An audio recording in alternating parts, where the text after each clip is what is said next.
غټي خبرې مه کوه، ځان ته دومره لوی نظر مه کوه. چېرته یو 2 روپۍ در سره راشي، چېرته یو معمولي غوندې افسر ګوټی شانته شي او داسې یو سکیل دې لږ بره شي، زما وایي دومره سکیل دی، زما دومره تنخوا ده او زه دایم او زه غټې خبرې مه کوه. تا سره غټې خبرې خوند نه کوي. انسان ډېر کمزور دی.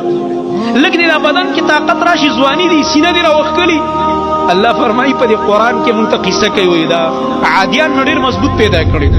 د تکبر د لاسه به ویل من اشد منا قوه، څوک به زمونږ نه غټ طاقت وري.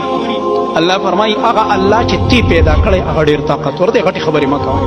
هغه عادیان الله په سیلۍ والوځول، الله اوچت کړه او چې کله را خطا کول دې ځمکې ته کورونه آبادۍ یې ورله اوچتې کړل، یو دوی یې اوچت کړل، ځکه دوی ځان ته درانه ویل نو الله پاک په سیلۍ والوځول.